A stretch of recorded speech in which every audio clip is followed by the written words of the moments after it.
দক্ষিণ দিনাজপুর জেলায় পিছিয়ে পড়া রাজবংশী ও তপশিলি সমাজের উন্নয়নের স্বার্থে ও আসন্ন লোকসভা নির্বাচনকে কেন্দ্র করে বালুরঘাট ৬ নং লোকসভা কেন্দ্রের বিজেপির প্রার্থী তথা রাজ্যের বিজেপির সভাপতি সুকান্ত মজুমদারের সমর্থনে শুক্রবার দুপুরে দক্ষিণ দিনাজপুর জেলার গঙ্গারামপুর রবীন্দ্র ভবনে এক বিশেষ সম্মেলন অনুষ্ঠিত হলো।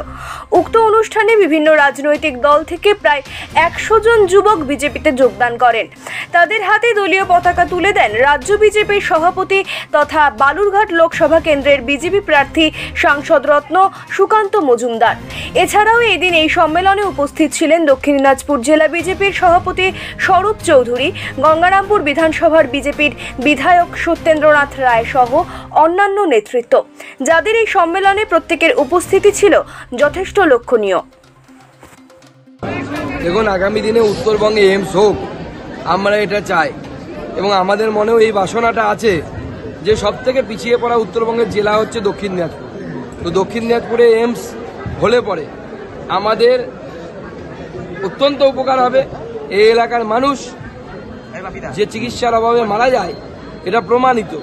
সে না আমরাও প্রধানমন্ত্রীর কাছে লিখিতভাবে দাবি জানিয়েছি অলরেডি, আমি প্রয়োজনে আবার জানাবো, আবার লোকসভায় গিয়ে আমরা চিৎকার করে বারবার এই দাবি জানাবো যাতে এইমসের মতো মেডিকেল ইনস্টিটিউট বা হসপিটাল এই জেলাতে ঘোষণা করা হয়।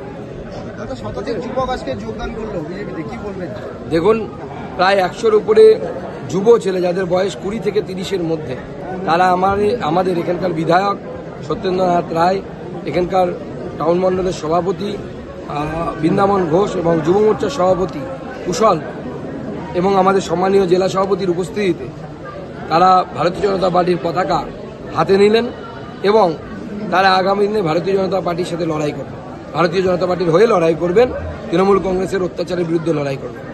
দুর্ভাগ্যের বিষয়, এরা জয়েন করার আগে থেকেই এদের বিরুদ্ধে নানা রকমের হুমকি ধমকি, ছেলেদেরকে মাঠে খেলতে না দেয়া, এই নানা ধরনের অত্যাচার তৃণমূল কংগ্রেস শুরু করে দিয়েছে। কিন্তু এই অত্যাচার বেশি দিন চলবে না।